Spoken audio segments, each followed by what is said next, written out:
Acabou de... Pronto. Então, vamos lá.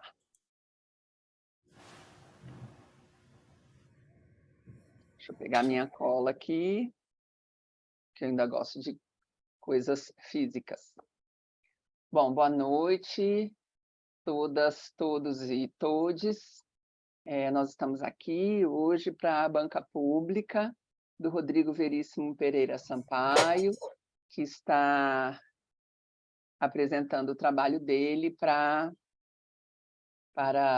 concluir o seu curso de especialização em psicodrama na Associação Brasiliense de Psicodrama e Sociodrama. Eu sou a Valéria Brito, eu fui orientadora do trabalho, e nós temos na nossa banca, como membro externo, o Luiz Carlos Contro, que é psicodramatista, supervisor, grande estudioso das articulações entre literatura e psicodrama, e que aceitou muito gentilmente estar conosco e está nos acompanhando, né, participando aqui a partir de Lisboa, onde ele vai lançar o livro dele em breve. A outra membro da Branca é a Conceição de Maria Couto Machado, que é psicodramatista, didata, está cursando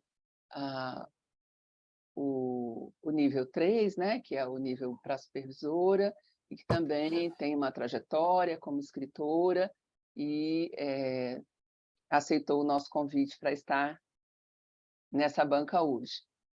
Eu quero agradecer mesmo a presença de todos aqui, numa sexta-feira, nesse horário, e agradecer muito especialmente, novamente, ao Luiz e à Conceição, que foram muito gentis e aceitaram estar nessa banca e receber o trabalho do Rodrigo com um tempo curto em relação à data da defesa. E antes que a gente comece, eu acho importante esclarecer, que essa é uma nota que está na abertura do trabalho do Rodrigo, que, como alguns sabem, eu sou enfim, uma pesquisadora muito engajada no desenvolvimento de um psicodrama mais articulado com a sociedade brasileira, com os nossos desafios, especialmente com os nossos desafios no campo da educação. Então, esse é um TCC diferentão, ele tem uma característica, né, de ser um relato de experiência, mas um relato de experiência muito original.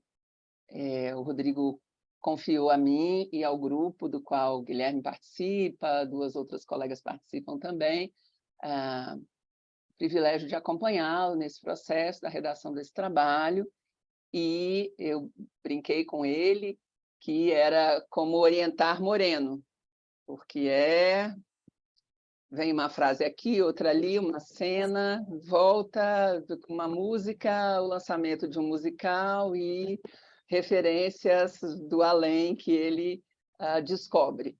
Então, foi muito desafiador, mas eu acho que isso é um caminho para a gente repensar a forma como os TCCs do psicodrama precisam se organizar para realmente atender ao seu objetivo, que é credenciar um colega como psicodramatista e não como um pesquisador acadêmico ou como um representante aí da conserva no âmbito das especializações.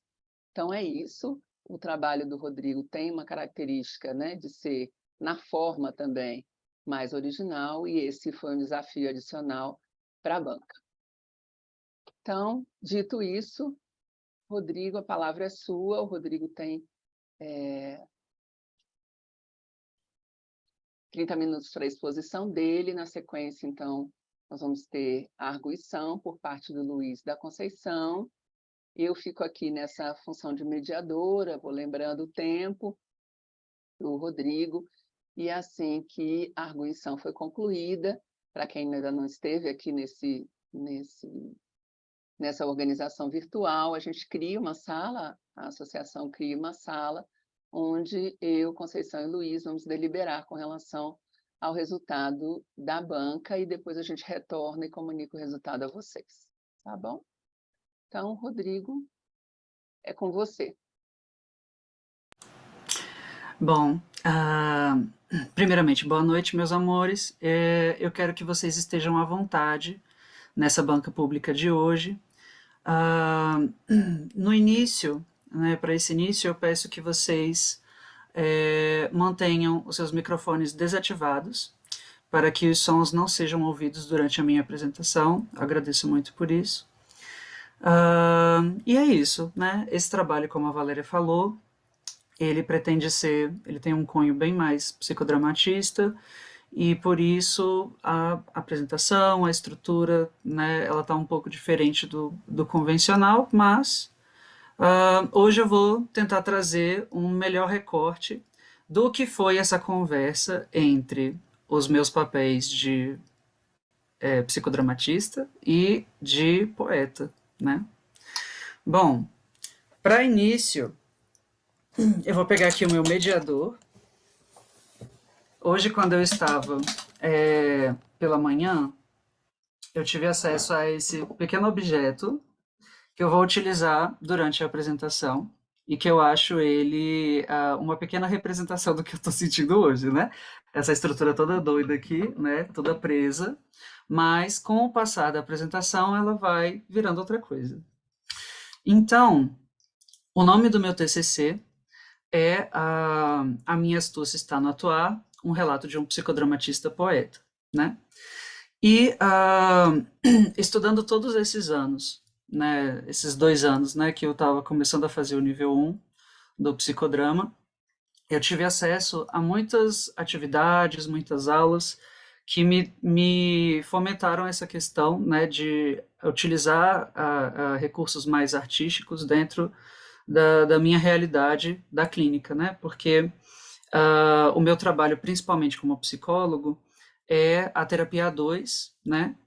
Eu trabalho em 2 clínicas, né? Uma clínica que se chama Espaço Atividade, onde a gente faz trabalho com crianças e adolescentes e adultos com necessidades especiais, e a clínica Pride, onde é uma clínica que tem um foco em pacientes LGBTQIAPN+.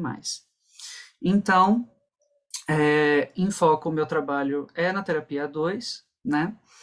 Mas também já trabalhei com grupos e outras coisas, né? Mas o foco desse relato de experiência é uma sessão em específico que foi em terapia 2, né? E aí, o que acontece?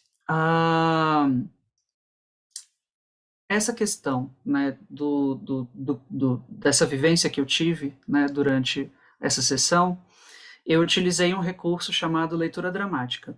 A leitura dramática, ela é um recurso teatral, né, que muitos atores eles utilizam para apresentar peças, né, lendo roteiros, lendo poesias, né. A leitura dramática ela é plural em várias formas, né.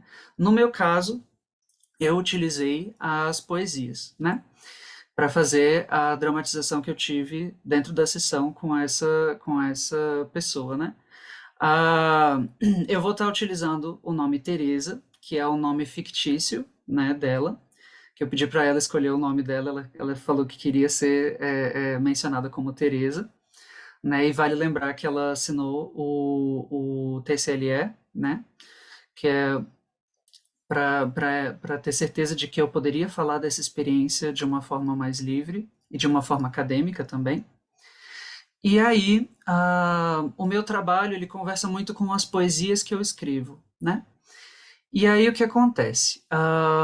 Durante o trabalho inteiro, eu coloco uma poesia em foco, que é uma poesia que eu escrevi num livro, que faz parte de uma coletânea de 40 poesias que eu escrevi durante a pandemia. O nome da poesia se chama Eu. Eu vou ler ela para vocês agora. Então, a leitura dela é assim. Chegam então os frios, da cor de todos os céus em dias limpos. Reverbero em um só tom. No meio da multidão, sou aquele que canta um som. e me silencio para ouvir todas as vozes que eu puder acudir. Às vezes, desapareço no ar e você nunca vai me ver chegar. No meio, e eu tenho vários nomes, eu sempre vou ter muito orgulho de todos eles. Sou vários animais na simbologia dos meus cardinais. Minha lealdade mora em todos que me amam.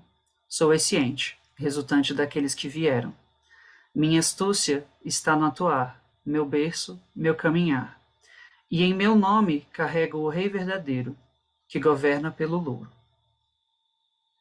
Essa foi uma das poesias do meu livro, que se chama A Revoada, né?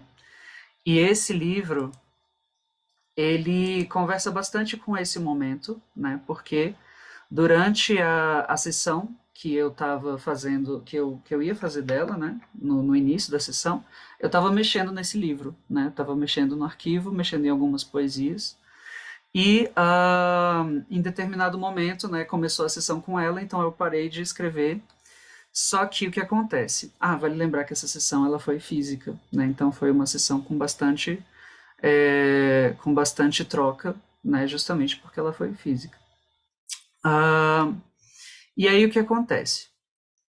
Eu separei aqui um trecho, né, do meu TCC para poder falar um pouquinho mais sobre o início dessa sessão, né? E aí a partir daí eu vou estar descrevendo também algumas características de uma sessão psicodramática, né, com relação ao aquecimento específico. Vou estar falando um pouco mais sobre como são essas questões e como que eu utilizei dentro dessa sessão em específico, né? Então, o trecho que eu separei, ele é assim. No dia em que fizemos nosso atendimento, Teresa chegou ao consultório e conversamos sobre os acontecimentos daquela semana, até a chegada da clínica. Particularmente naquele dia, a paciente estava se mostrando bastante cansada mentalmente, como relatou, e não parecia estar estimulada a falar. Ela então me perguntou se poderíamos começar a sessão com algo diferente. Foi quando decidi alterar todos os planos que eu tinha preparado para aquela sessão. Então, baseado numa sessão anterior que eu tive com ela, né, foi um assunto que a gente não terminou o assunto naquela sessão. Então, foi um dos compromissos da próxima semana seria continuar falando sobre o assunto. Só que ela chegou nesse estado, né? E aí eu pensei em mudar, né, completamente o que eu tinha programado para fazer, pensando na questão, né, das aulas que eu estava tendo, né, de psicodrama. Então, assim, concordou também de eu estar lendo as poesias, de eu estar trabalhando com as poesias. Então, a primeira atividade que eu pensei na hora foram as poesias, né? Então, foi algo nesse sentido. E aí, o que acontece? Como aquecimento, né, que é a primeira parte da sessão, o aquecimento ele fala mais, né, sobre as formas como eu li do aquecimento. Ele ajuda mais a pessoa se preparar para aquele momento, né? Se preparar para a terapia, se preparar para a conversa que vai acontecer naquele momento. E eu utilizei, né, exatamente, né, eu reforcei, né, toda a agenda, né, fiz uma consigna, né, que eu fiz para ela. E nessa consigna eu pedi para ela me falar de novo a agenda que ela fez até chegar naquele momento. E aí, a partir do momento que ela ia me falando, né, as partes importantes da agenda que ela teve, eu ia repetindo num movimento que a gente chama de espelho, né? Então, eu ia repetindo exatamente o que ela ia me falando, e aí ela ia tendo uma compreensão sobre como que ela estava naquele momento, né? Depois disso, eu passei para o que a gente chama de aquecimento específico. O aquecimento específico, ele chama mais atenção para a atividade que vai ser realizada no momento, né? E nessa hora, no aquecimento específico, eu tive uma conversa com ela sobre expressividade e arte, né? Porque eu acredito que, como a gente precisa conversar sobre o que significa arte, né? Eu achava que era importante a gente especificar essa questão, né? Sobre qual é a visão subjetiva da arte, né? Então, baseado nessa questão, a gente conversou sobre quais são os melhores veículos expressivos, né? Quais os veículos que ela mais gostava, né? Então, ela sempre foi uma pessoa que conversava bastante sobre textos que ela escrevia, sobre livros que ela lia. Então, ela tinha uma relação muito profunda com essa questão de escrita e leitura. Então, na hora que ela me falou sobre essas questões, me veio na mente trabalhar a leitura dramática com ela. Então, eu falei para ela que eu tinha esse arquivo com várias poesias, e essas poesias eu pedi para ela selecionar uma página aleatória do livro para que eu pudesse pegar essa poesia para a gente trabalhar durante a sessão. E aí a gente passou para a próxima parte, que foi a dramatização. A dramatização, ela escolheu aleatoriamente a poesia, e foi uma poesia chamada Pesado. Eu vou estar lendo essa poesia também para vocês agora. Então, ela é assim. É pesado ter que sorrir e ser leve. Todo dia me sinto esmagado, sustentando uma máscara suave. Todos os dias são segundas-feiras. Todo acolher envolve o outro. Mas ninguém lê essas palavras. Isso é um fardo que eu carrego no astro. Me sinto como Atlas, cumprindo a penitência de carregar o globo, mesmo sem tê-las. Quando chego em casa, vivo em um mundo bobo. Me apresso para ir embora e me agarro a esperanças perdidas de uma bailarina que gira sozinha em uma despedida. Mas sem saber se aquela cortina que fechou vai se abrir de novo algum dia, ou aquela página que escapou, alguém irá ler em uma epifania. Então, nessa primeira leitura, né, eu direcionei ela um pouco para entender um pouco essa questão do que é você ler e ter a propriedade do texto. Então, eu direcionei ela para a gente fazer 3 tipos de leitura. Uma primeira leitura, uma leitura neutra. Uma segunda leitura silenciosa, mas focando nas palavras que estavam sendo lidas naquele momento e o que aquelas palavras poderiam estar evocando. E uma terceira em voz alta, numa questão mais espontânea, né? E aí a gente fez essa leitura, né, dessa forma, e depois passamos para o compartilhar. O compartilhar seria a parte do momento em que a gente falava sobre como que essa poesia refletiu, né, no que mexeu nela. De uma forma geral, essa poesia ela chegou para ela num momento que ela estava passando por um luto, né, uma perda de uma pessoa muito importante da família dela. E esse texto ele fez com que ela se lembrasse desse momento, né? Então, algumas palavras específicas fizeram com que ela pudesse evocar, né, essas lembranças e pudesse falar um pouco mais sobre essas questões. Então, a primeira parte que ela fala, né, é o trecho de todos os dias são segundas-feiras, né?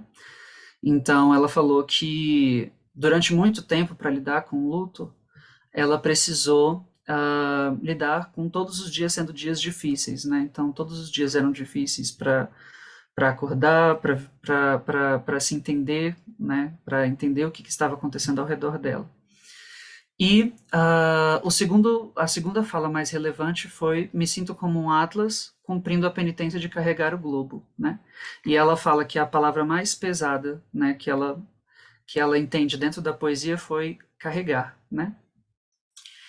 E aí, essa questão, falando do carregar, né, em específico, das expectativas da família, né, que ela teve que cuidar muito da família, sobre o processo de luto, e ela acabou não olhando tanto para o luto dela. Então, naquele momento, a gente estava pondo em foco as questões dela, né?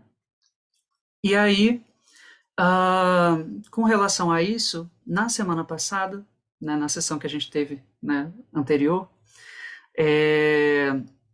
ela estava começando a entrar nesse assunto, né, que era um assunto delicado, que tinha a ver com a família, que tinha a ver com uma perda de um ente querido, e nessa sessão, na sessão atual, né, que foi a sessão que a gente fez essa dramatização, ela estava se sentindo um pouco resistente a falar desse tema, mas vale lembrar que é uma paciente que eu atendo, né, a Tereza é uma pessoa que eu converso há muito tempo, né, é uma paciente de muito tempo minha, então eu tive a liberdade de agir e utilizar esse recurso artístico justamente porque eu sabia que iria ser um facilitador para ela, né? E nessa questão, de uma forma geral, ela conseguiu, né, falando um pouco mais sobre esse momento mais reflexivo, né, ela conseguiu utilizar a poesia como um veículo artístico, né, para poder falar sobre e para poder evocar coisas que ela gostaria de falar durante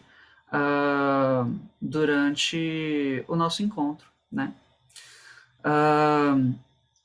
E aí, uma outra coisa também que eu percebi foi que, utilizando o recurso artístico, eu não peguei tanto essa questão de utilizar algo tão direto, né?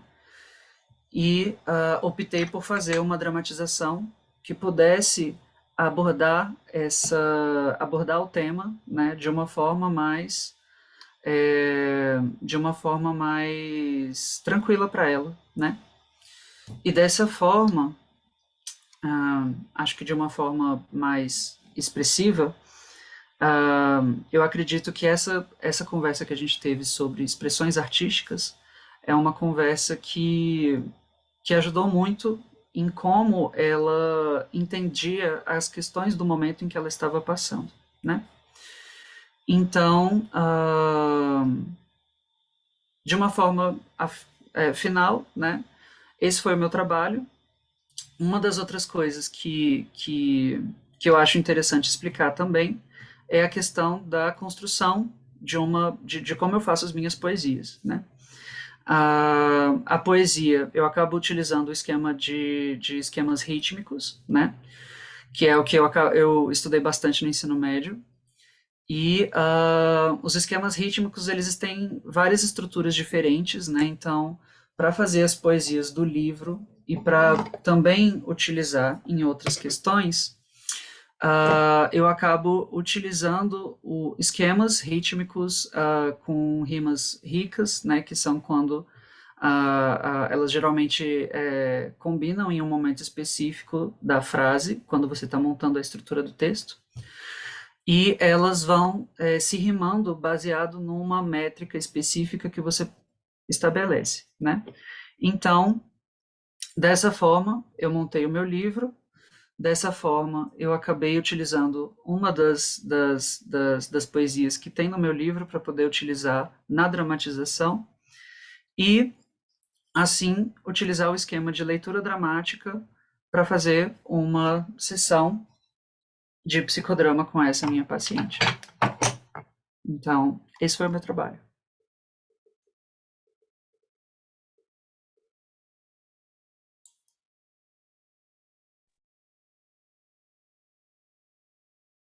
É isso então, né? O Rodrigo concluiu a apresentação dele.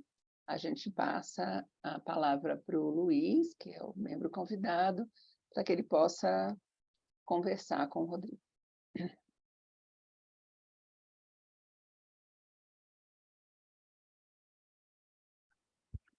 Tem essa ordem, não precisa ser as mulheres primeiro? Não, nós somos maioria nesse caso específico, e a gente vai ser gentil e ceder a você, que é nosso convidado. Bom, Rodrigo, bom, quando veio o convite para eu participar da banca, eu já aceitei de cara, né? Porque é um tema que super me interessa, tenho trabalhado com isso, pesquisado já há alguns anos, né? Então, obrigado pelo convite, viu? porque me dá a oportunidade de ver mais gente transitando por aí, por isso, por esse tema, por esse assunto, e com isso trazendo oportunidade como essa da gente poder conversar, da gente falar, refletir juntos, né? Então eu queria te dar duas boas-vindas. A primeira, como psicodramatista, tá? Bem-vindo. Na minha concepção do que seja um trabalho de conclusão de curso, eu penso que, assim, é um trabalho para a gente contar, para a gente transcrever algo, refletir sobre algo, que mostra o que a gente aprendeu de psicodrama. Ponto. Né? Um trabalho para didata, eu penso que a gente conseguir fazer relações do psicodrama com outros campos, outras áreas, enfim, conseguir ter algum tipo de crítica a mais, aí já se pede um pouco mais isso. Um trabalho de supervisor, aí, se possível, algo mais original, no sentido de alguma criação, de alguma proposta, né? Então, nesse sentido, você demonstra no teu trabalho que você tocou uma dramatização, tocou uma sessão de psicoterapia e não só tocou cumprindo, vamos dizer assim, as etapas do método e tudo direitinho, como você se viu desafiado a improvisar, né? Na hora, e isso, a meu ver, é uma qualidade importante que a gente tem que ter como psicodramatista e procurar desenvolver mesmo, né? Porque a gente lida muito com a realidade suplementar o tempo todo. E aí se abre um mundo vasto, né, de imagens, de personagens, de cenários, né? São muitas as possibilidades, né? Então, e você mostrou, né, nesse trabalho, nesse atendimento, que isso você conseguiu lidar e produziu, né, teve uma cocriação interessante aí. Então, eu diria assim, que falar do teu trabalho, eu tenho, nesse sentido, né, eu acho que está dito, tá? Eu vou te dar a segunda boa-vinda, que aí tem a ver com essa tua escolha do tema, que aí é o que mais me pega mesmo no teu trabalho, né? Então, acho que aí talvez eu possa contribuir um pouco mais, no seguinte sentido. Eu vou ler alguns trechos do teu trabalho e quero deixar bem claro que, assim, eu estou te estimulando, pretendo te estimular para a continuidade da exploração desse tema, que é, sim, a hora que a gente mergulha nisso, tem um universo inesgotável, a meu ver, né? Então, eu quero fazer um pouco esse exercício com você e com vocês, né? Que a gente está aqui junto, né?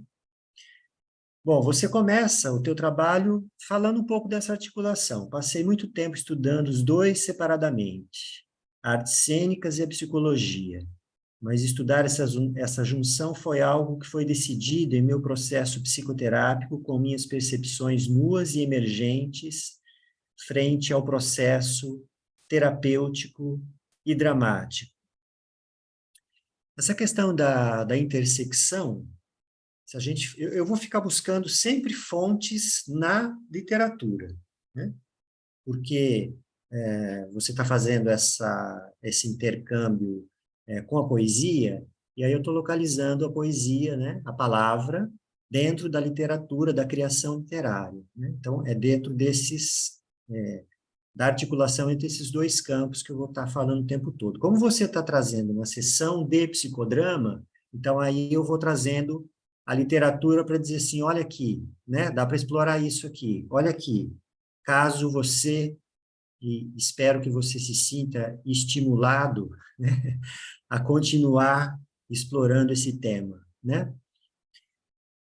Bom, quando a gente fala de intersecção, aí, na literatura, são muitos os exemplos, né? Eu voltei, nesse momento, a me dedicar a Fernando Pessoa, né? E o Fernando Pessoa traz a questão do interseccionismo, né?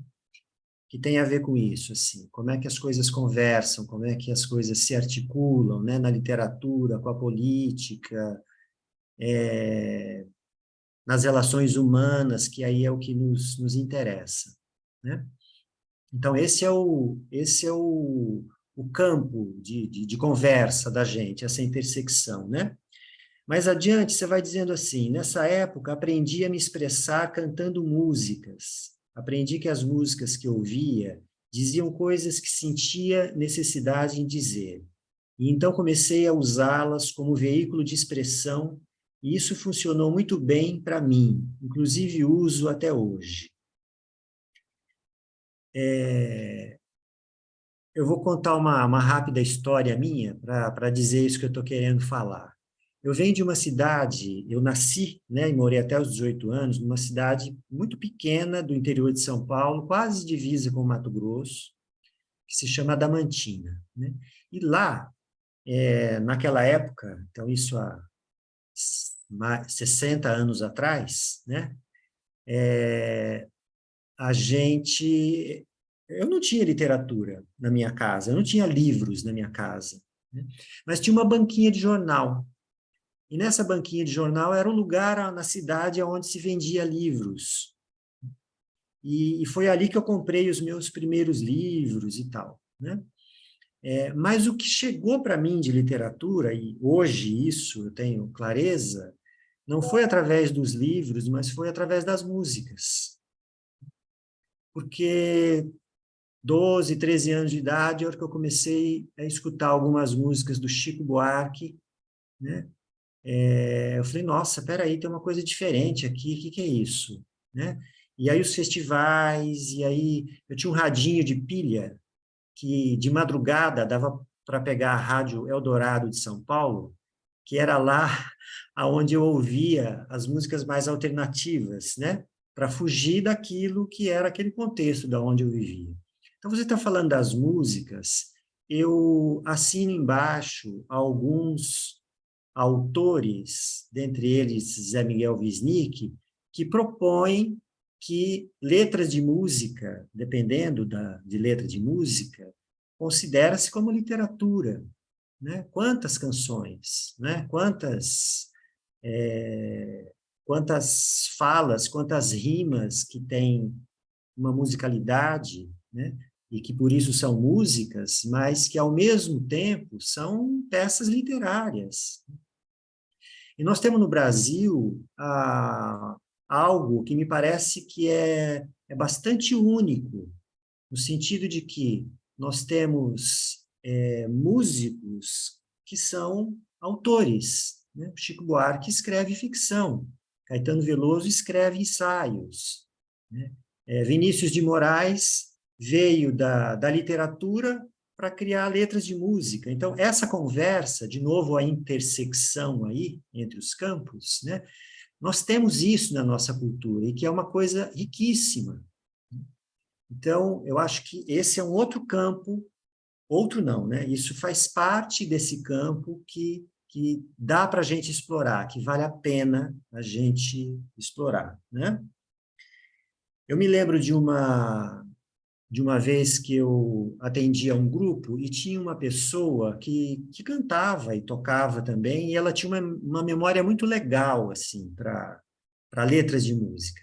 Então, era muito interessante que, quando a gente terminava uma cena e que a gente ia para compartilhar, ela falava, essa cena tem a ver com essa música. E aí ela lembrava e cantava essa música, né?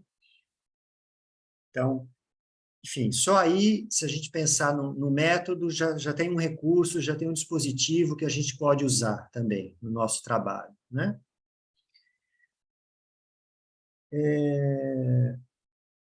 mais adiante um pouco, você diz assim, você faz a pergunta, e o meu ego auxiliar?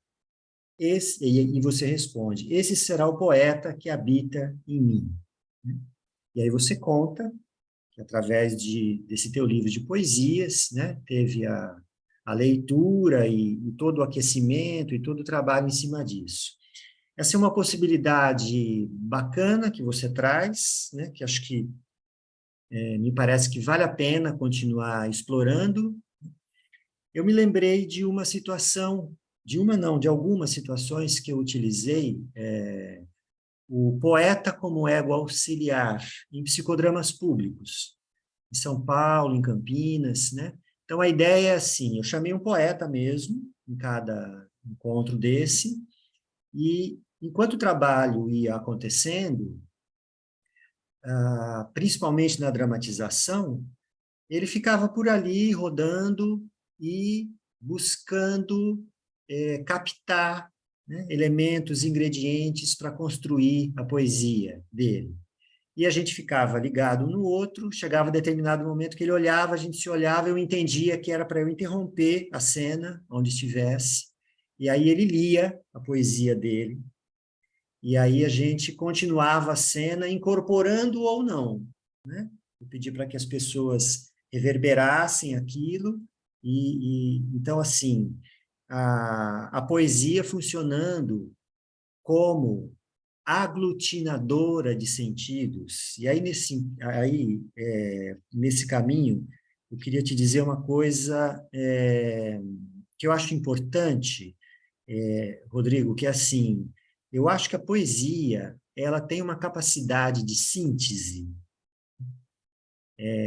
que delineia, que dá margem, que localiza. E esse dispositivo, então, da poesia, é muito interessante para a gente, porque quando a gente está trabalhando numa cena, a gente está buscando isso, né? Qual é o tema protagônico que está aqui, o que está reverberando, né? Para onde que eu vou aqui agora, né? E, de repente, se vem alguém que traz uma poesia, é uma forma de sintetizar, de alguma maneira, né? Não que seja sintetizar para um único caminho, não é isso, né? Mas uma possibilidade. E que, se a gente apresenta essa possibilidade, ela pode até ser... pode até se debater sobre isso ou não, pode até buscar outros caminhos, ok, mas é uma referência que a gente está trazendo, né? Até porque a gente não traz certezas, a gente traz possibilidades, né? Então, eu acho que essa ideia da poesia, ela traz esse ingrediente, né? Essa capacidade de aglutinar sentidos que estão dispersos, como uma imagem, né? Quando a gente pede uma imagem, a gente está fazendo isso, né? Olha, pensa numa imagem que representa isso que você está sentindo, isso que você está vivendo, essa relação que você está vivendo, enfim.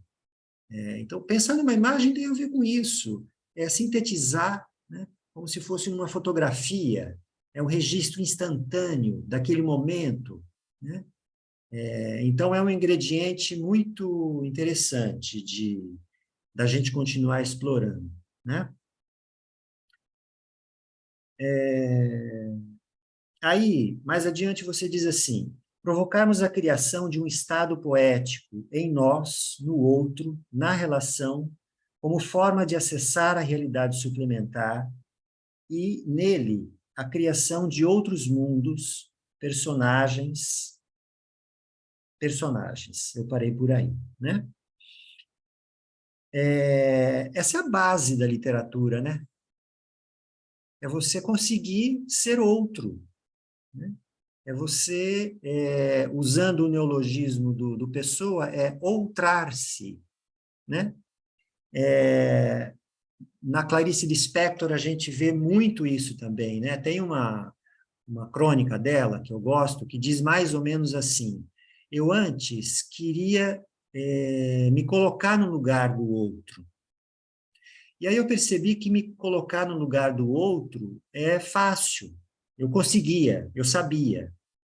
Aí eu passei a desejar ser o outro do outro. E o outro do outro sou eu.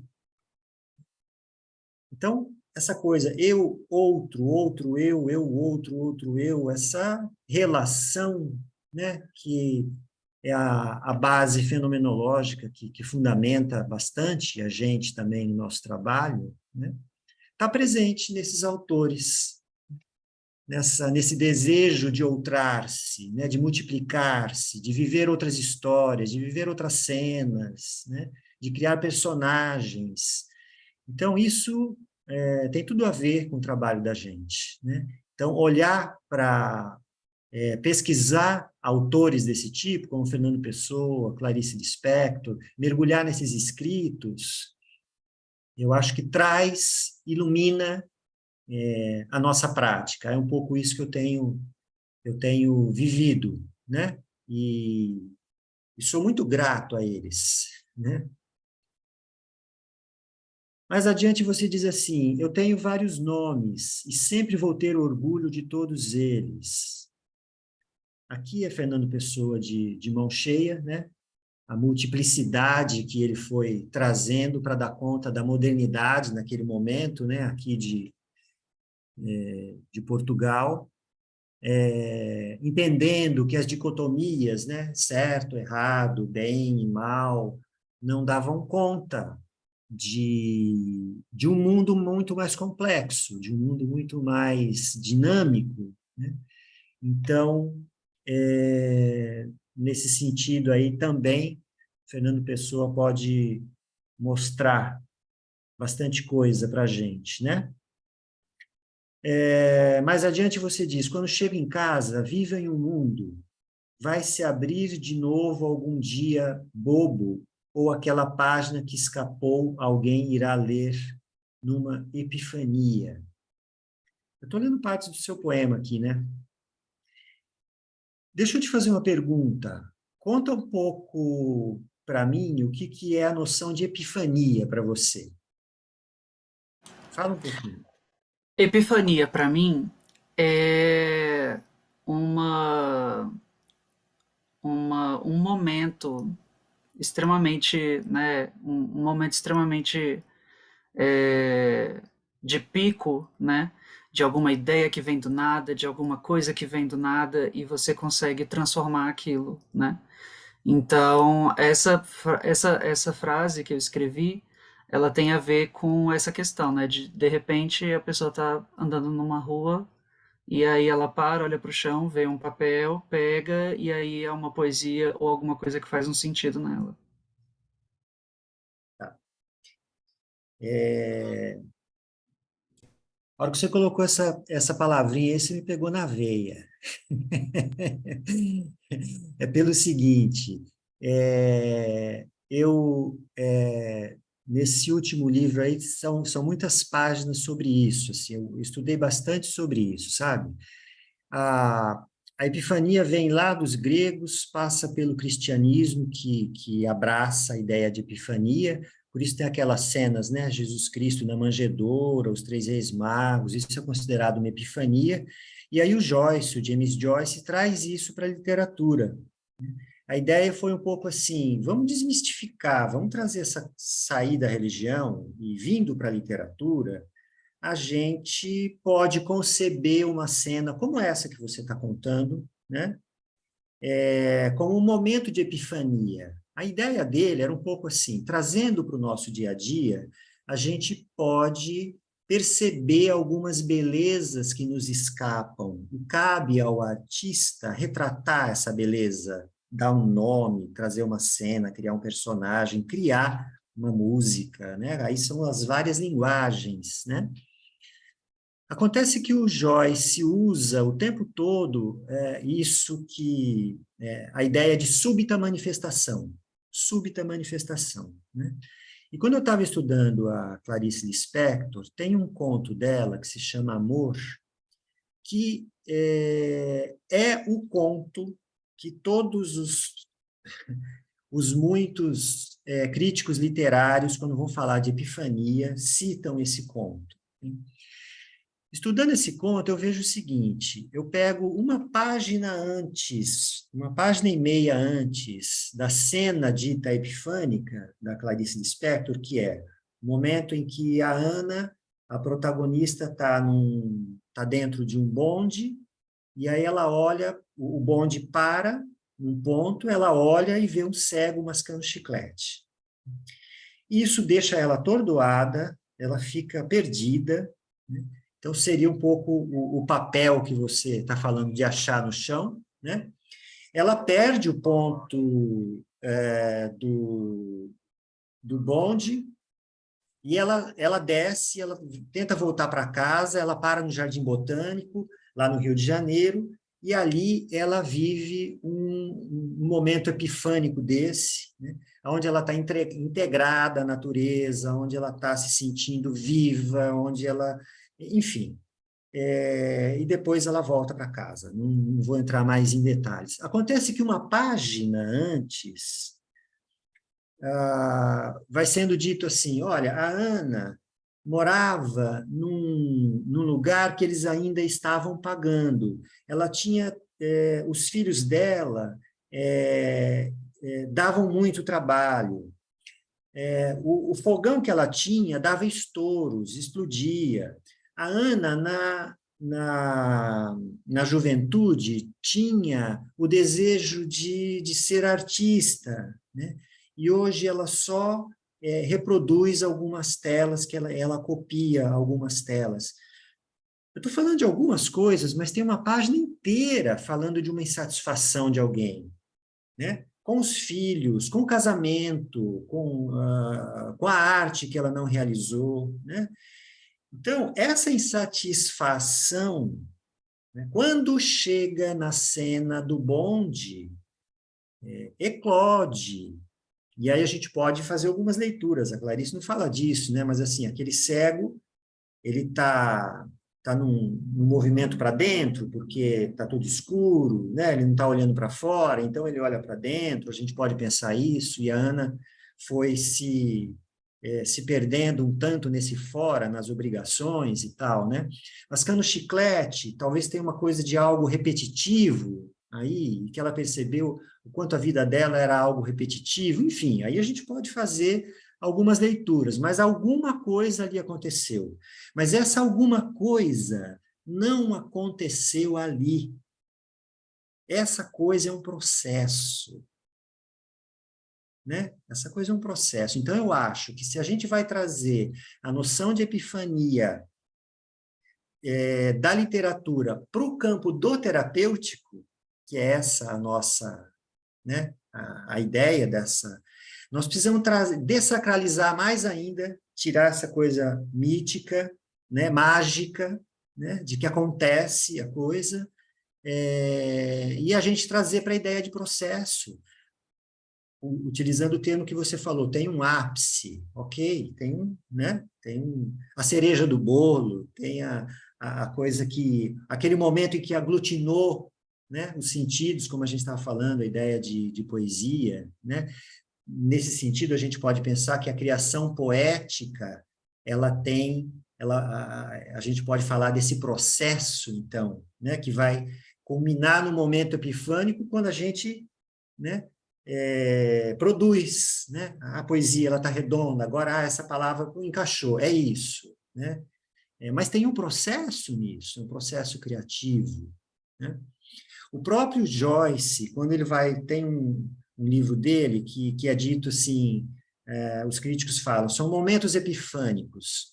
Tem um deles que eu me lembro que é assim, tem um cachorro que está latindo na esquina, é um uivo, e as pessoas que passam por ele, alguns passam e não percebem, mas outros passam e aquele uivo toca essas pessoas porque elas vão se recordar da vida que elas tiveram, não estão tendo, de quanto elas estavam trabalhando em determinada... Então, ele vai fazendo uma história, né? Essa pessoa que passou e parou e foi fisgada por aquilo, ela vive um processo, ela tem uma história, e em função disso ela foi fisgada, né? Então, eu acho esse ponto bastante interessante e acho, sabe, Rodrigo, que essa é uma contribuição da gente, do campo do terapêutico para a literatura, né? Porque eu acho que se tiver um escrito literário onde a coisa aparece de um modo mágico demais, né, perde a força, perde a intensidade, né? Mas não, eu acho que quando a gente escreve literatura, quando a gente lê literatura, a gente vai sendo fisgado, a gente vai sendo levado, a gente vai sendo envolvido. Então, esse processo, que pode até chegar numa epifania, mas é um processo, né? E quando a gente está trabalhando com pessoas, e você está contando essa cena com a Teresa, foi uma cena, mas teve todo um processo aí, né? E que não findou aí, imagino que talvez tenha continuado, se continua. Aliás, você mesmo disse, né? Você trabalhava há um bom tempo já com a Teresa, né? Então, é isso. Eu acho que a gente poder valorizar isso para dessacralizar essa ideia de epifania e dá para entender, porque ela vem de lá. Ela vem de algo mágico mesmo, principalmente quando o cristianismo se apossa dela, né? Bom, deixa eu avançar um pouco mais, senão eu vou ficar falando a noite inteira aqui. Mais adiante você fala assim, a poesia em sua totalidade evoca essas lembranças. Teresa começou a abordar o tema do luto de um ente querido e como a sensação de despedida, estou frisando, sensação de despedida, que ela leu na poesia lembrava a sensação de despedida na época em que houve o falecimento da sua avó. Isso aqui é Bernardo Soares, que é um semi-heterônimo do Fernando Pessoa, também na veia, né? Quando ele escreve o livro do Desassossego, o livro do Desassossego é isso, assim, são fragmentos, né, de sensações, né, sensações. Só que eu fui chegar de novo, né, se fui voltar para o Fernando Pessoa, porque os dois últimos livros que eu tinha lido quando eu estava pesquisando a Clarice Lispector, era isso, era Água Viva e um Sopro de Vida, que são fragmentos, né? São sensações. A Clarice não tinha enredo, né? Era muito pouco. O que acontecia nas histórias dela? Nada. Né? Nada no sentido de ação, né? Mas muito em termos de sensação, né? Em termos de sentimento, sensação nesse guarda-chuva um pouco maior aí, né, de abranger sentimentos, emoções, pensamentos, né? Então, quando a gente lê obras de Clarice Lispector, de Bernardo Soares, Guimarães Rosa, enfim, né, são escritores que trazem esses momentos de sensação. E como é que eles lidam com isso? Como é que eles abordam isso com seus personagens? Como é que ele colocou isso numa história? Então, eu sinto que isso enriquece o nosso repertório. Então, ler literatura enriquece o nosso repertório de atuação e o nosso papel de psicodramatista, né? Tem uma frase inicial do conto Espelho, do Guimarães Rosa, que eu gosto muito, que ele diz assim, se quiser me seguir, narro-lhe, não uma aventura, mas uma experiência. É uma aventura aí nesse sentido, né? A aventura é ação, ação, uma ação atrás da outra. Não, isso cai no vazio, né? Isso é cinema americano, né? Mas a coisa mais reflexiva, a coisa mais introspectiva, a coisa mais da sensibilidade, das emoções, né? Aí nós vamos para o cinema europeu, né? Então, são abordagens diferentes, né?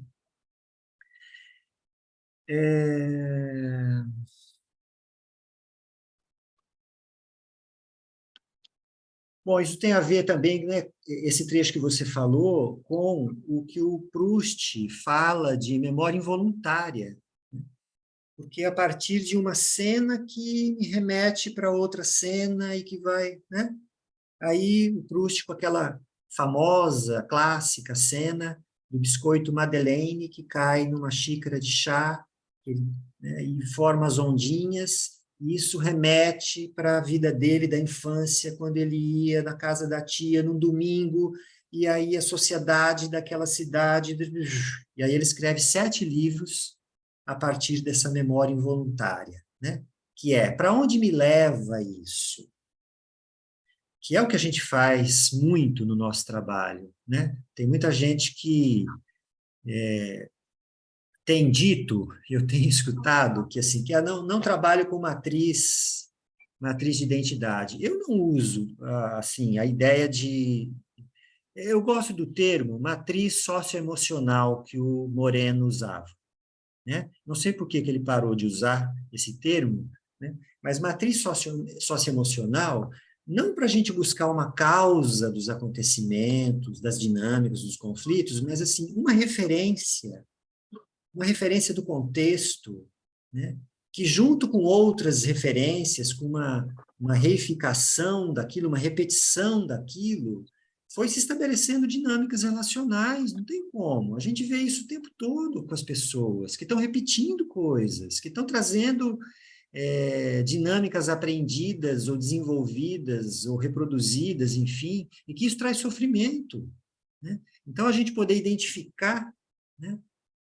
Isso é uma contribuição, eu acho que pedagógica, inclusive, que a gente pode trazer, né, com as pessoas.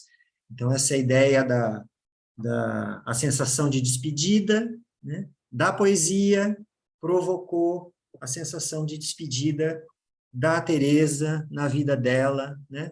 Então, é disso que nós estamos falando. Prometo ser mais breve. Mais adiante você diz assim, deixa eu só perguntar, Valéria, quanto tempo eu tenho, hein, para não me estender demais? Meu caro, quem tem tempo é o candidato. Você É?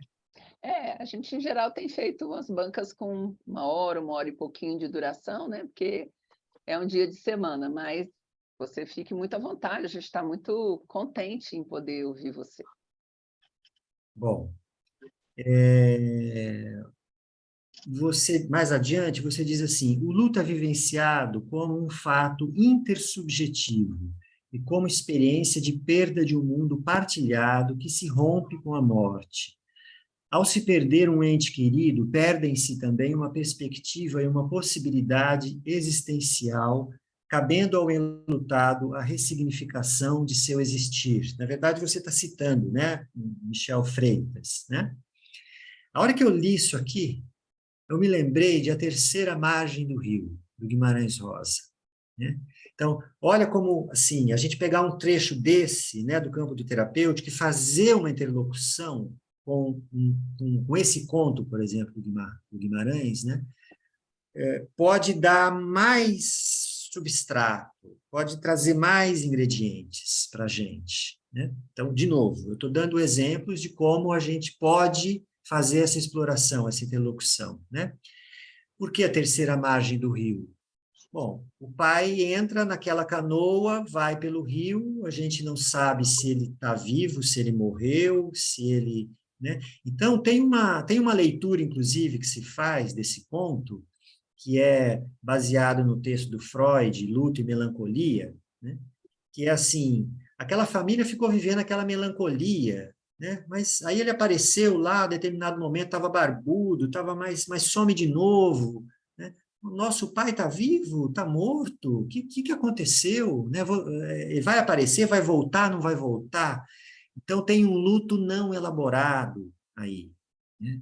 Então, quando você traz que tem a reverberação da despedida na poesia, e essa reverberação toca na Teresa, é uma possibilidade de transformar essa melancolia em luto, né? E fazer essa elaboração. Não que seja só nesse momento, nessa cena, mas que essa cena possa ser um momento aonde, de repente, possa ser retomado isso e tal. Mas ela tem uma representação simbólica. Se aconteceu ali, ela tem a sua importância, né?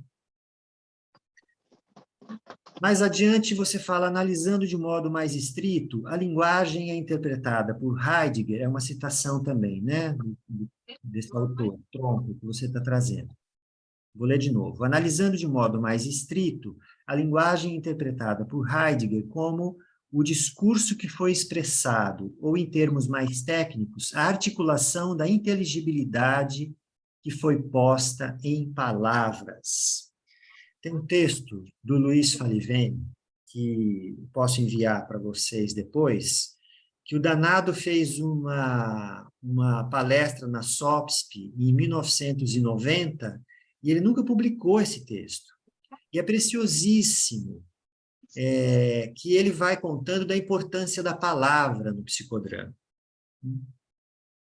Muitas vezes a gente, em função de que o psicodrama, obviamente, né, vem muito do teatro e tem a questão das cenas e muitas das técnicas da própria teoria são fundamentações também a partir do teatro, me parece que algumas vezes a palavra fica no segundo plano e às vezes é até desqualificada, né?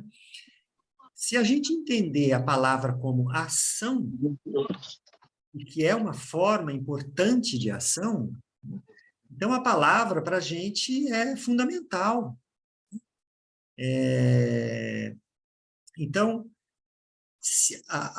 e a literatura, a base da literatura é a palavra. Então, por aí a gente começa a fazer algumas conexões nesse sentido de explorar mais a palavra, de explorar o que é dito, como uma forma de ação, no meio de uma cena, que às vezes alguém diz alguma coisa e muda o sentido da cena, muda o roteiro, né, em função de uma frase, em função de algo dito, né? Eu me lembro de um atendimento aonde chegou determinado momento que a pessoa disse assim, que ela passava as tardes no bar do pai dela, que o pai tomava conta, e toda a tarde, no final da tarde, o pai dava para ela um prestígio, chocolate prestígio. E eu simplesmente disse assim para ela, teu pai te dava prestígio. E ela ficou no silêncio e disse assim, meu pai era o único na minha família que me dava prestígio. Aí a gente sai do prestígio, né? O chocolate, né? Para a ideia do prestígio no sentido de consideração, né? De acolhimento, enfim, de reconhecimento, né? Isso mudou. Uma palavra que ela diz mudou o caminho que a gente estava vindo até então, naquela cena, naquela sessão, né? Bom, e para finalizar, você diz assim, você também está citando um autor que diz, a criação artística pode ser uma atividade terapêutica ao estabelecer uma via de contato do sujeito com suas próprias vivências internas, emoções e pensamentos, e interferir na relação com os outros. É esse ponto de vista que nos interessa. Acho que tem alguém com o microfone aberto aí, né? Sim, eu pedi aqui, acho que é a pessoa que está com o perfil do Raimundo, eu pedi aqui no chat que, se puder... Tá. Vou ler rapidinho aqui de novo. A criação artística pode ser uma atividade terapêutica ao estabelecer uma via de contato do sujeito com suas próprias vivências internas, emoções e pensamentos, e interferir na relação com os outros. É esse ponto de vista que nos interessa ao refletir sobre o uso da arte para amenizar o sofrimento humano. É disso, né? Quando a gente está falando dessa articulação do terapêutico com o literário é uma das formas artísticas, né? São várias e muitas, mas nós estamos falando especificamente de poesia, então nós estamos falando de literatura, né? E da riqueza, da possibilidade, das várias alternativas que a literatura oferece para ajudar a iluminar cantos do nosso trabalho, momentos do nosso trabalho, né? Muito se fala de uma frase do Fernando Pessoa, quando ele diz minha pátria é minha língua, né? que o Caetano Veloso colocou na música Língua, inclusive, né? Mas mais adiante, no livro do Desassossego, ele diz assim, é uma frase só. Ele diz assim, eu não escrevo em português, eu me escrevo. Na última semana, só na frente do prédio A de vida trabalho, agora está atrapalhando mesmo, hein? Será que quem coordena, não dá para mutar o microfone de todo mundo? Está atrapalhando. Eu acho que sim.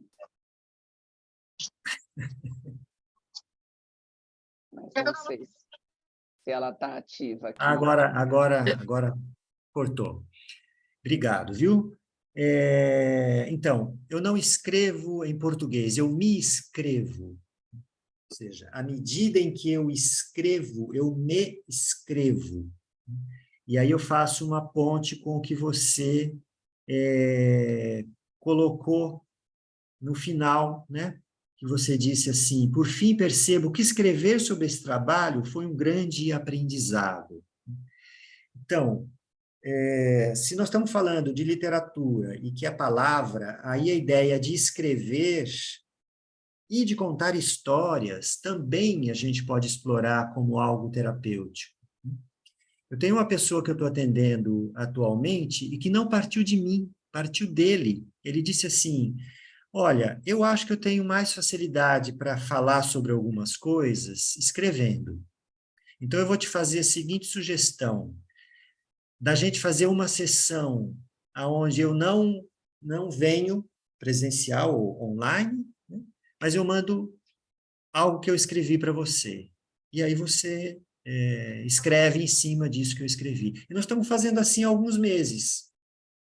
Uma sessão ele manda o escrito, eu trabalho em cima desse escrito, envio para ele, na próxima sessão ele vem, e realmente aparece coisas no escrito dele que na hora de falar ele tem mais dificuldade. Então isso que você trouxe, Rodrigo, que eu achei super interessante, que assim, a gente precisa pesquisar e saber com a pessoa qual é a forma de linguagem que para ela consegue se expressar mais. É lógico que quanto mais outras linguagens a gente puder desenvolver, melhor, mas tem alguma outra que a gente se identifica mais e consegue se trazer, e consegue se escrever, né?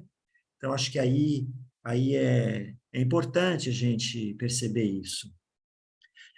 Contar histórias também é terapêutico. Tem uma pesquisa da Universidade do ABC, que é com crianças em UTI, e aí eles foram pesquisar a capacidade de lidar com a dor em crianças internadas numa UTI. Eles fizeram uma pesquisa clássica, né? Grupo controle, o outro grupo. Qual foi a variável que introduziram no grupo? As crianças ouvirem histórias da enfermeira durante 30 minutos, todos os dias, e o outro grupo não. Ao final de alguns meses, eles identificaram diferenças entre esses grupos. Por exemplo, o grupo que ouvia histórias, que ouviu histórias, dizia assim, quando se perguntava para as crianças, quem é aquela mulher? Falava da enfermeira. Quem é aquela mulher? As crianças, em sua maioria, diziam assim, é a moça que cuida de mim.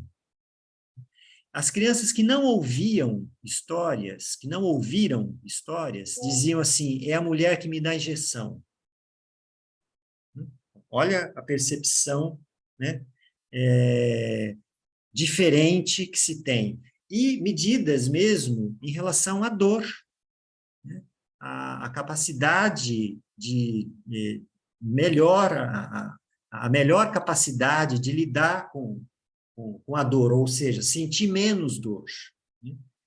São pesquisas, né? Então, acho que essa ideia de que nós também ouvimos histórias, né, e as pessoas contam histórias para a gente, é fundamental, é importantíssimo no nosso trabalho, que é com isso que muitas vezes a gente dramatiza.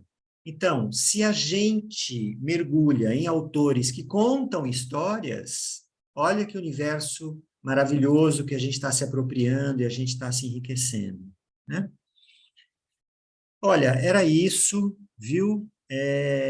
Que eu queria te dizer. Então, olha quanta coisa o teu trabalho provocou em mim, nessa articulação, que eu acho que vale a pena a gente estar fazendo, porque, volto a dizer, esses autores são inesgotáveis, né?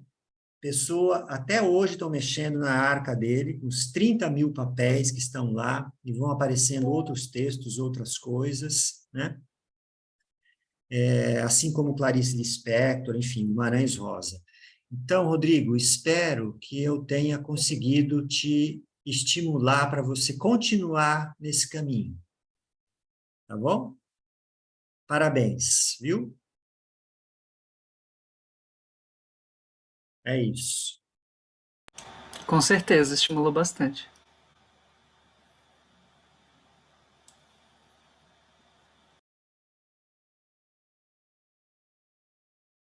Posso pegar? Conceição? Você quer falar alguma coisa? Não, não, é para você pegar a bola. Aqui. Quero pegar o gancho do Luiz e dizer que num hospital em São Paulo, né, um grupo se organizou para entrar via internet em contato com as pessoas e convidá-las para mandarem mensagem, recados, textos, poesias para os pacientes em estado terminal. E o resultado desse trabalho é algo que me emociona muito, porque essas poesias, esses textos, essas mensagens com desejo de melhora, ou de dias melhores, ou como você tão bem disse na sua poesia, menos segundas-feiras, fez com que aqueles pacientes mostrassem um estado de ânimo melhorado. E as poesias eram, na verdade, elas não eram entregues, elas eram projetadas nas salas, que não chamavam de enfermaria, nem de UTI, daqueles pacientes. E para você ver o poder da palavra, como a palavra é terapêutica, né? E eu venho mais recentemente, porque eu venho de muitos caminhos, mas mais recentemente, isso é 2017, da escrita criativa, que considera que todas nós, somos escritores. Basta que para isso nós tenhamos motivadores de escrita, tenhamos um espaço acolhedor para escrever, e recebamos dos nossos interlocutores a nossa vestimenta de volta. Porque quando nós escrevemos e lemos, na escrita criativa, a gente não entrega o papel para ler em nosso texto, nós lemos em voz alta, que já é um ato de coragem, ler aquilo que nós escrevemos, as outras pessoas, os nossos interlocutores que compõem o grupo, nos revestem, e nos revestem com 3 pontos importantes. Em nenhum momento eles dizem o que você deve melhorar, a minha sugestão ou faz uma crítica que vai derrubar aquela escrita daquele momento. É sempre em cima do lado sadio, e isso vai te lembrar alguém. A relação é estabelecer o que há de sadio na escrita, o que fica, o que é forte e o que funciona. E é em cima disso que eu queria te dar o retorno do seu texto, dizendo para mim o que fica, o que é forte e o que funciona. Devo confessar para você, no entanto, que quando recebi o seu texto, eu tive a quase lá Piaget, uma dissonância cognitiva. Falei, Jesus, meu louro, o que é isto agora? Como eu faço, como eu lido, né? Eu não sei se você se lembra, há muito pouco tempo você participou de um componente curricular, e eu também. Algumas pessoas que estavam terminando de idade foram convidadas, eu fui convidada, não sei qual foi o critério, mas eu estava lá. E nós fomos denominados padrinhos e madrinhas, né? E eu fiquei embevecida com o trabalho, foi um trabalho de vários encontros, inclusive uma sexta-feira, de 7 às 10 da noite, aquelas coisas que acontecem na nossa formação. E eu fiquei assim, olha, a professora entrega o trabalho para os alunos formatado. Ela diz, inclusive, quais as referências que eles devem usar, fica tudo pronto, fica tudo mais fácil. E aquilo assim, eu acho que é por aí, né? Quem sabe, assim, todo mundo escreve o TCC, porque, na verdade, é isso que nós queremos, né? Que vocês se sintam com força o bastante para produzir o significado dessa caminhada no psicodrama para vocês. Recebi o seu trabalho, ao longo eu tenho recebido vários trabalhos para revisão de língua portuguesa, eu não estou fazendo nível 3, tá? Eu estou fazendo o nível 2B, o que quer que isto queira dizer, quiçá farei o nível 3, e nesses trabalhos a minha preocupação é só com a língua portuguesa, com a formatação, e obedecer à conserva, que nós precisamos de um levantamento bibliográfico, nós precisamos de uma introdução, nós precisamos de um desenvolvimento, de uma conclusão, considerações finais, referência bibliográfica, uso o aplicativo, porque ainda bem que tem um aplicativo agora, mas não é a inteligência artificial, que bate as referências, né, com a referência aqui que está no texto, com as referências, então, mais ou menos por aí. Quando eu recebi esse trabalho, assim, e agora, né, o que faço, né? Vou falar com a orientadora, né, porque eu preciso de uma orientação neste momento, né? Mandei um recado para a Valéria, sua orientadora, carinhoso, dizendo assim, você me dá a permissão de eu conversar com o Rodrigo? E ainda bem que ela não deu, porque a permissão me diria assim, Rodrigo, eu estou sentindo falta da introdução, do levantamento bibliográfico, de mais conceitos do psicodrama, parará. E ela falou, não, ele está, neste momento em que você participará da banca, provando para nós, mostrando para nós que ele é psicodramatista. E é isso que é esperado. Isso me deixou extremamente feliz, porque eu espero que isso seja ampliado, que esse debate seja ampliado, para que mais pessoas se sintam provocadas a escrever, porque é isso, todos nós somos escritores. E se você escreve aquilo que você fez e processa, é tão mais gostoso de ler, chega tão mais perto da gente. Então, como você disse, essa sua traquinagem me levou para esse lugar. E foi muito bom ver de onde você veio. Você fala da sua dificuldade ao longo do Fundamental 2 do ensino médio, e você não pegou o novo ensino médio, que bom que você se livrou disso, né? E, em algum momento, vou receber, eu acredito que aos 8 anos de idade, o diagnóstico de altas habilidades em artes cênicas. Acredito que algum professor ou alguns modelos devam ter te incentivado para isso, tanto é que você se tornou ator, e ao longo disso você busca a sua formação de psicodramatista. Então, olha que legal você ter casado todas essas coisas, né? Ao invés de ter se prendido a um diagnóstico, assim, altas habilidades para artes cênicas. O que será que isso significa? Assim, ele só dá para artes cênicas, então? Ele não pode fazer outra coisa na vida, ele não vai escrever, ele não vai calcular, ele não vai saber se localizar no mundo? É só artes cênicas? E a crítica que eu faço, às vezes, a questão das altas habilidades para uma área pesquisa, de uma área do saber, uma área de conhecimento. E você fez tudo isso e manteve uma relação, um vínculo com seus professores, de forma que eles te vissem como você era. A sua dedicação, você ia às aulas, você era assíduo, porque você sabia que você ia ser salvo no conselho de classe. E conselho de classe é quase tribunal de júri, né? Se salvam os alunos bem comportados. E você, como é muito espontâneo e muito criativo, você sacou de prima, né? O que isso poderia significar, e foi por esse caminho, trilhando esse caminho, para você ser aceito, né? Então, Rodrigo, as contribuições que eu tenho para dar para o seu trabalho, que são contribuições da língua portuguesa, do abstract em inglês, falar de pontuação, eu não vou gastar esse tempo valioso que nós temos aqui para falar dessas coisas, que são tão pequenas, que são questões da forma, né? Isso tudo eu te entrego por escrito, caso você queira, caso Valéria me autorize, né? E eu falo para você. E eu vou te fazer uma provocação, porque você faz do seu sumário os versos do seu poema. Eu vou até ler os últimos, só para você ver como deu uma quebrada aqui, para mim, tá? Você pode concordar, é claro, ou não. Meu berço, meu caminho, e em meu nome carrego o rei verdadeiro que governa pelo louro. Referências bibliográficas, anexos. Aí eu fiquei assim, referências bibliográficas, anexos? Será que você não consegue, nesse poema, cujo título é Eu, criar 2 versos que substituam as referências e os anexos, em nome da poesia, em nome da literatura? Essa é uma provocação e um desafio, porque o poema está pronto, ele está aqui. É só para ficar mais dentro desse paradigma tão lindo que você criou, da espontaneidade, da criatividade, do fugir da conserva, do fugir da doença, o quanto você chegou em Teresa, né? Teresa te provocou. Eu não estou com vontade de falar hoje. Eu estou cansada. Eu quero fazer algo diferente. você, ao invés de, e agora, né? Algo diferente, o que eu tenho para oferecer? Você tirou do seu chapéu, né? Da sua caixa de mágicas, né? As suas poesias, ela escolheu aleatoriamente um número, e essa poesia a atravessou.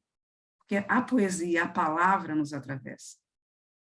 E Luiz Contro, eu gostaria muito de um dia, Valéria, não se sinta mal por isso, ter um psicoterapeuta para quem eu escrevesse minhas crônicas e me escrevesse de volta, porque a minha maior dificuldade é a fala.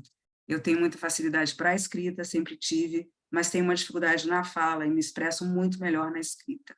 E quando, Luiz Contro, você fala do papel de um poeta que circula pelo grupo e tenta se conectar com o que está sendo falado, discutido, dramatizado, e olha para você para dizer, está pronto, eu imagino que ele vai entregar uma poesia para aquele grupo, uma crônica curta para aquele grupo. E eu fiquei imaginando nesse papel, eu quase delirando aqui, gente, era tudo que eu queria fazer na vida. Eu não queria dirigir, eu não queria ser auxiliar, eu quero ser esse poeta que anda pelo grupo e que presenteia o grupo, o diretor, a unidade funcional, com um poema, com uma crônica.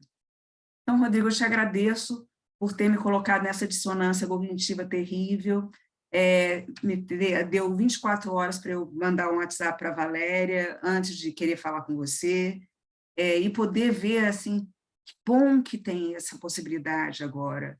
Isso vai convidar mais pessoas, mais psicodramatistas em formação para que falem dos seus trabalhos.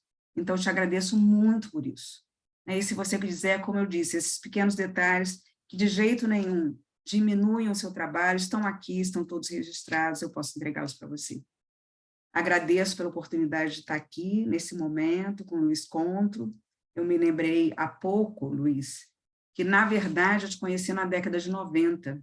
Você deu aula para uma turma na ABP de número 11, e a sua proposta naquela época era levar a psicoterapia para o campo, né? Para a área, para o que a gente chama hoje de socioeducacional. E você fez algumas cenas provocativas conosco, e eu fiquei implicada com aquilo, porque era toda uma questão, o psicoterápico não pode para que até hoje, né? Psicoterápico não pode para socioeducacional, socioeducacional também não. Então, cada um no seu contexto. E você mostrou aquele jeito e também me provocou uma outra dissonância, que reverbera até hoje. Foi meu primeiro encontro com vocês, foi lá em 90, Rodrigo não tinha nascido, né? Então, é isso que eu tenho para compartilhar com vocês. Na verdade, eu tinha nascido, porque eu nasci em 90. Então foi o ano do seu nascimento. Isso mesmo. Ok, tenho dito. Acredito. Muito obrigada. Essa linha, né? Muito obrigada, Luiz, pela sua aula. A gente Sim, te agradece muitíssimo, né? Muitíssimo. Eu não tenho como agradecer pela sua aula. Eu estou tão contente, né? A gente ter pessoas que puderam estar aqui para além do Rodrigo, da gente gravar essa aula, porque eu tenho certeza, né, que as suas palavras vão, como diz a Conceição, atravessar aí muitos de nós, né? Enfim, realmente te agradeço muitíssimo. Agradeço muito a Conceição, né, que nos ajuda a pensar, e a mim em especial, né, esse modelo de orientação de trabalho, né, e o quanto a gente pode ajudar, né, os nossos, enfim, colegas, psicólogos ou não, né, nessa trajetória muito difícil da iniciação na vida profissional, né, desse início, esse diálogo com uma pesquisa clínica, né, realizada ali em ato, e o quanto o psicodrama pode ajudar, né? Nós temos, entre os universitários e os profissionais jovens, especialmente no campo da saúde e educação, os maiores índices de sofrimento psicológico e de diagnósticos de transtornos mentais.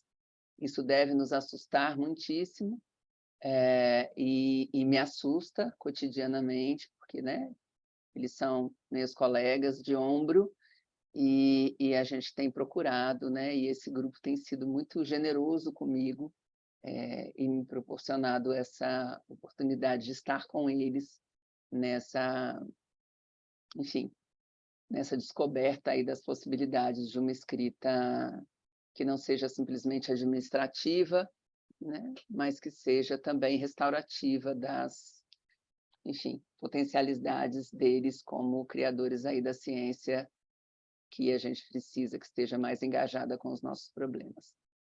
Eu agradeço muitíssimo, então, a todos que estão aqui. Eu vou me retirar, né? Espero que alguém aí da associação esteja por aí, para que a gente possa se retirar e cumprir esse rito, que é um rito que dá a gente assim, um privilégio de matar a saudade dos colegas e ter assim, uma conversinha de canto, de fundo de sala, e dá tempo de vocês também tomarem uma água e tal, e já já a gente volta.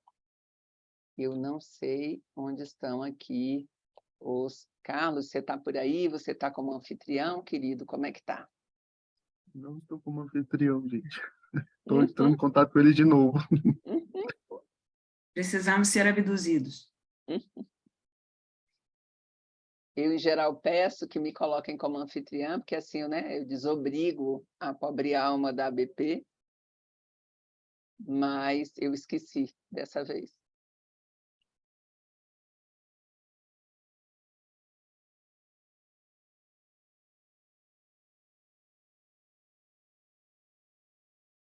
Está mais relaxado agora, Rodrigo? Bastante. Mas eu confesso que eu me senti muito mais relaxado quando eu vi os meus amigos entrando aqui. Foi uma coisa que me ajudou bastante. Obrigado, gente, por vocês terem estado aqui comigo hoje. Estou muito feliz. Também estou muito feliz pelo Luiz e pela Conceição. Foi uma recomendação da Valéria que eu falei assim, gente, mas será? E aí, quando eu conversei com Conceição e Luiz, eles falaram, não, tudo bem. Aí eu fiquei, ai meu Deus. Mas aí agora é isso, né? Mas Estou muito sempre feliz hoje. a gente está no ramo de desacralizar as epifanias, então estamos Exatamente. todos nesse ramo, né? A gente não leva essas coisas a sério, a gente sabe o nosso lugar no mundo e a gente fala a partir dele. Então, Sim. Crepúsculo dos ídolos, né? então a gente está aqui nesse rolê juntos.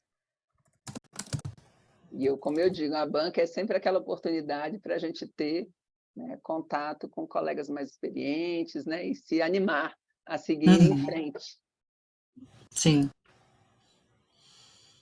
Carlos, E falo meu de querido, novo, você estou tem muito notícia? feliz de todo mundo estar aqui.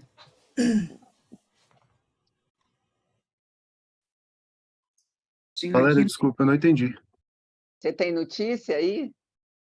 Eu Ó, o acho que Josué eu mandou consegui. coraçãozinho para você, tem uma mensagem no chat para você também, da Simone. Então, você vai poder trocar afetos aí, enquanto a gente tem aqui um particular. Eu acho que eu consegui logar como ABP. Eu tô com a foto dela, não tô? Tá. tá? Ah, tá com a foto dela. Amém, Tô tentando, Senhor.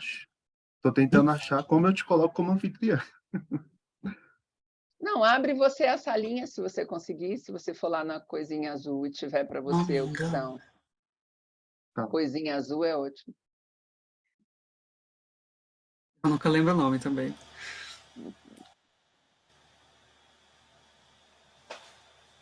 Bom, eu esqueci de te perguntar uma coisa, Rodrigo. Diga. Esse sobrenome Veríssimo, É meu é do sobrenome mesmo. É Não, eu sim. sei. Mas tem a ver com o Veríssimo? Sim, é assim, tecnicamente sim. Porque o que acontece?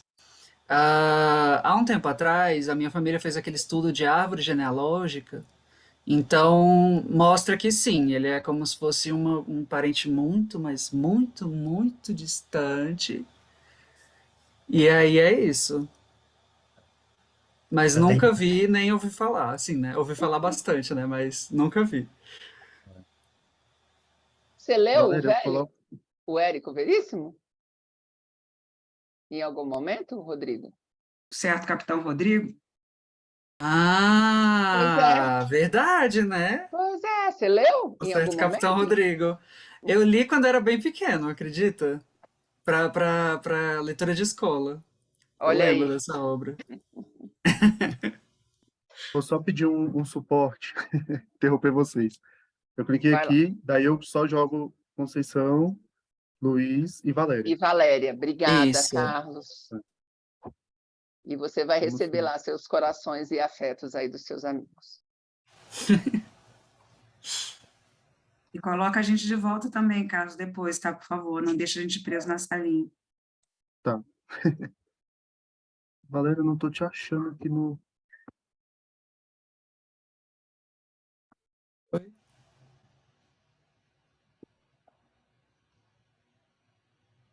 Luiz, Falta só o Luiz. acho que foi. Foi.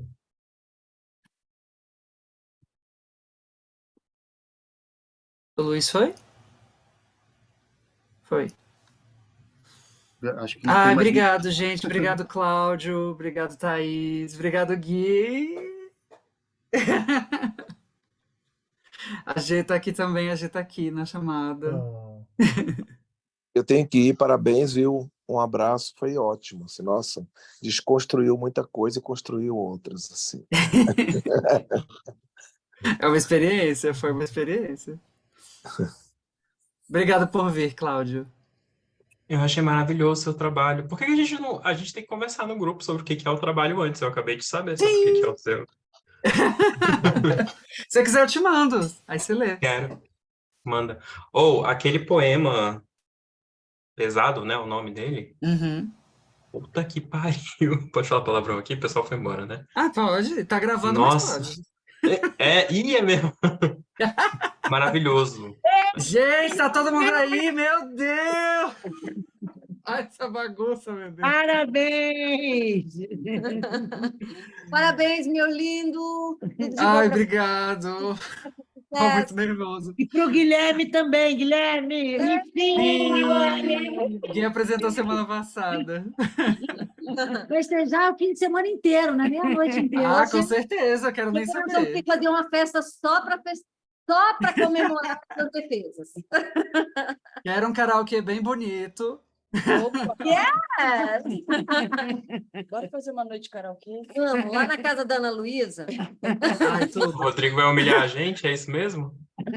Não é humilhar, é cantar junto. Ah, eu adorei a ideia do karaokê. Eu, inclusive, tenho karaokê. Então, pronto. Olha aí.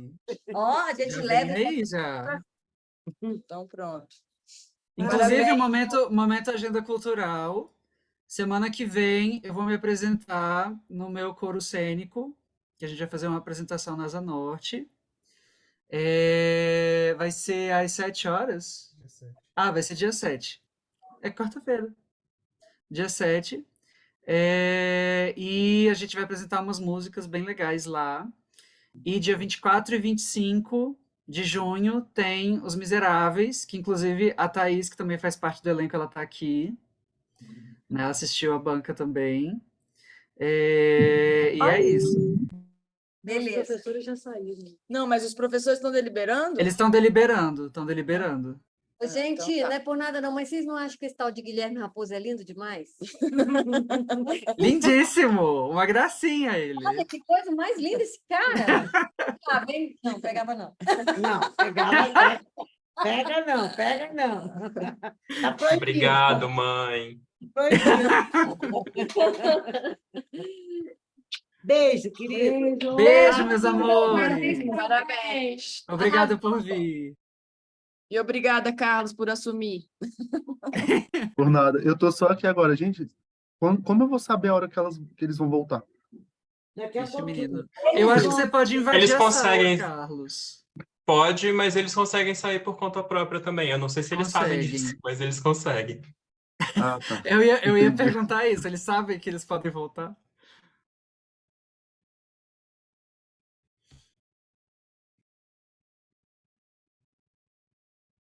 Pronto, agora vocês estão me vendo, né? Cadê? Tá. Ligou a câmera, agora tá sim. aqui. Na hora que eu fui criar a sala, até apareceu uma opção se eu deixaria eles voltarem sozinhos ou não, mas eu não lembro mais como estava. Então,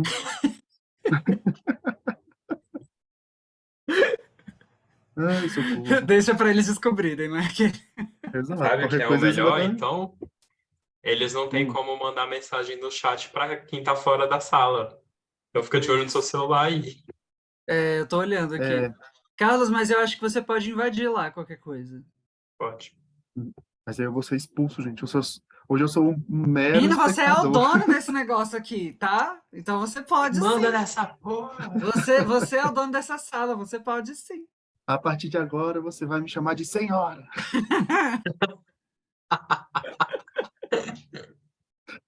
Mas será que eu devia pausar a gravação?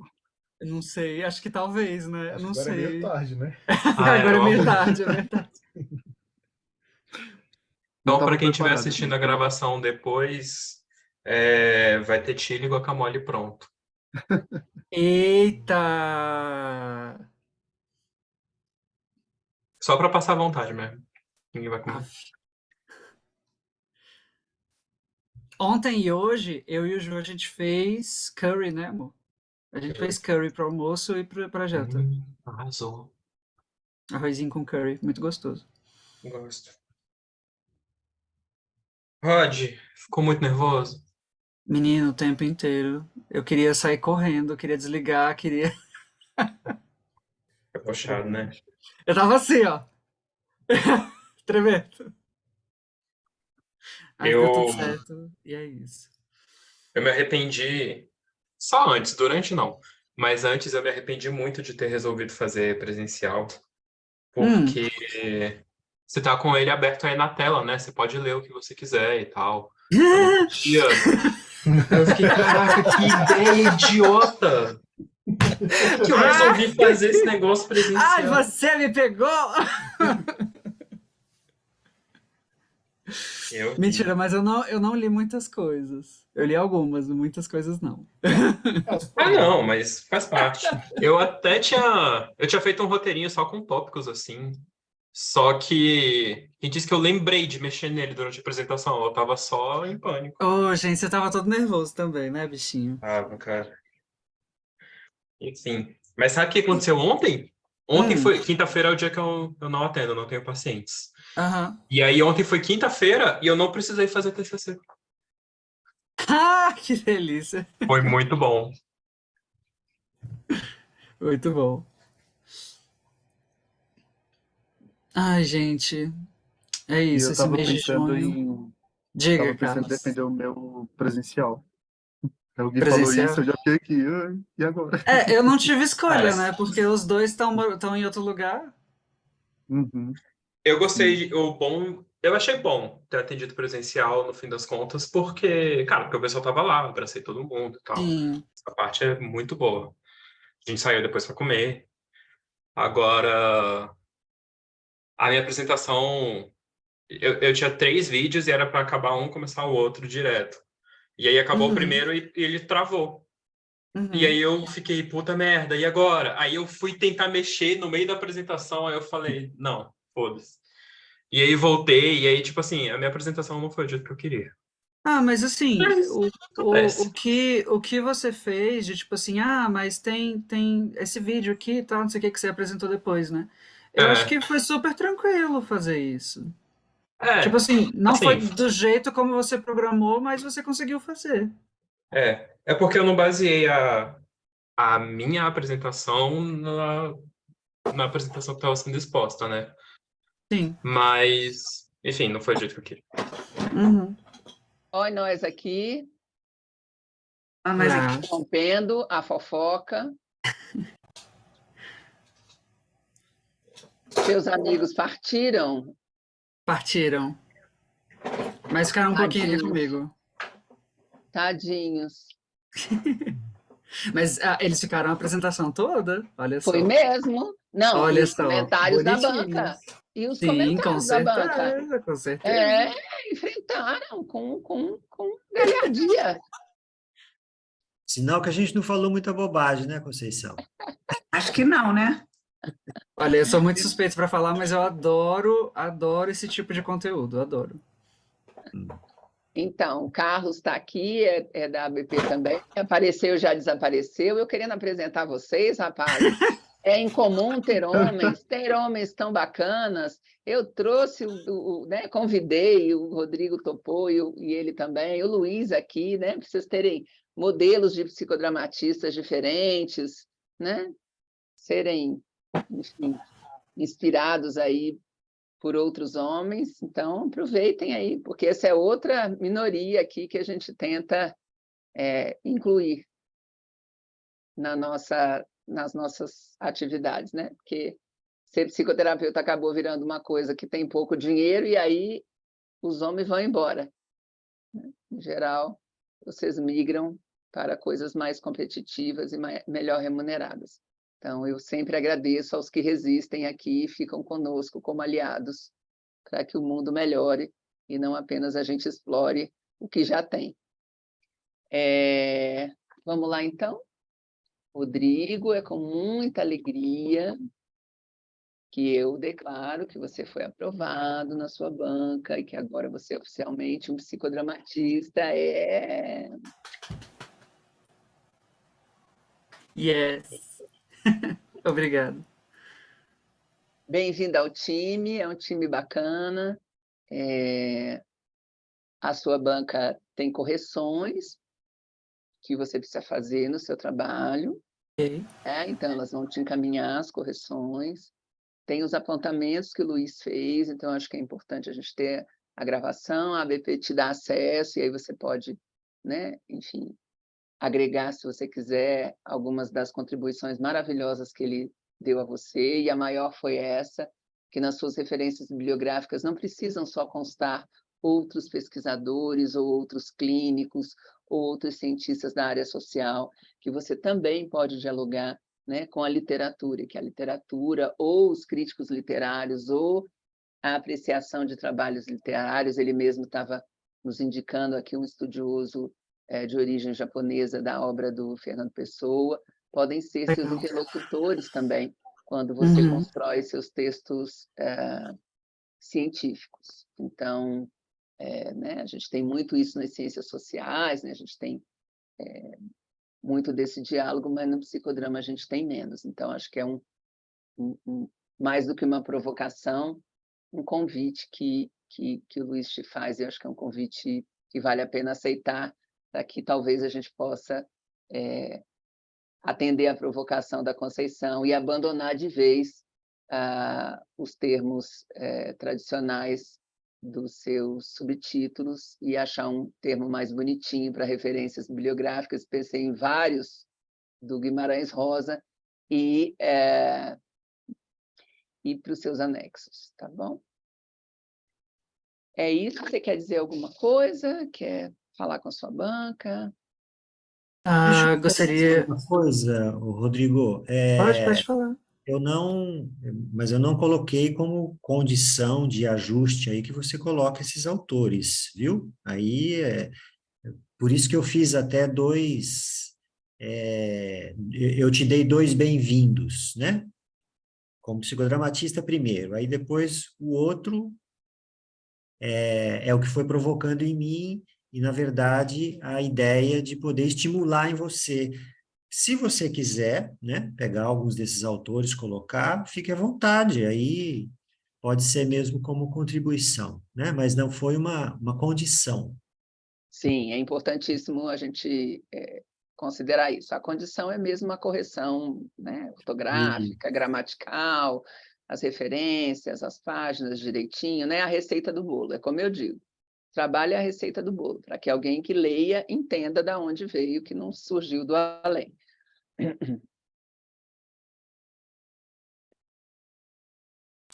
Bom, eu gostaria de agradecer por toda essa experiência, eu achei incrível. Com relação à questão que a Conceição falou, né, sobre altas habilidades, né, e aí é um pouco mais sobre o trabalho que eu exerço como profissional também.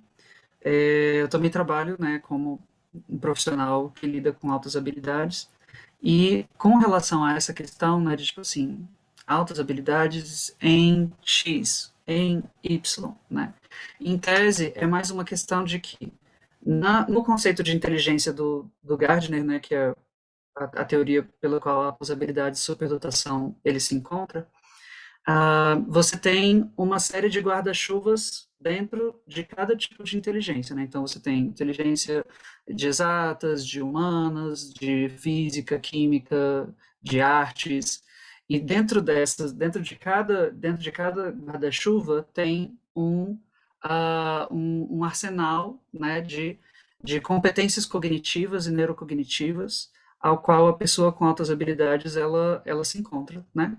E aí a gente fala nesse sentido, mais num sentido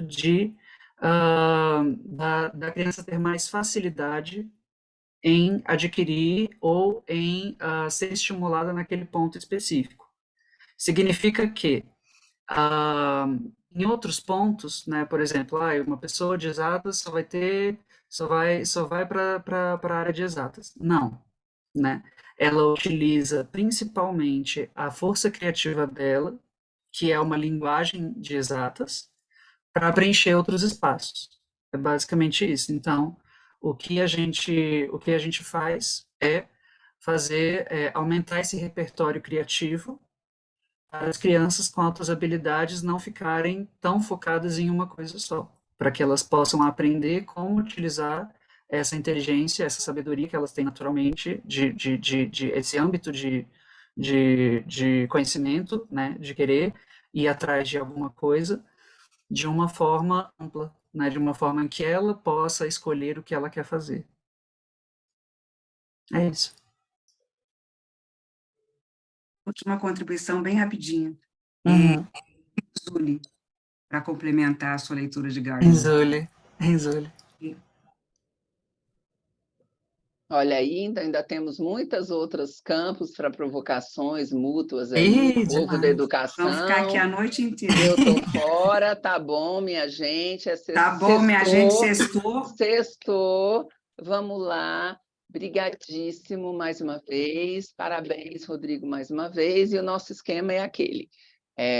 Terça-feira a gente tem encontro do grupo, você aparece por lá e a gente combina como é que faz essa última fase, tá bom? Tem papéis para assinar. O Luiz está fora, eu vou ver com a BP como é que ele assina, e eu estou com os papéis. Eu, no dia da defesa do Guilherme, acabei trazendo os papéis da sua defesa comigo, então depois a gente organiza isso, porque esse seria o momento em que eles assinariam, tá bom? Luiz, a gente te manda, tem uma forma de fazer essa assinatura online. Digitalmente. Sim, pode parar de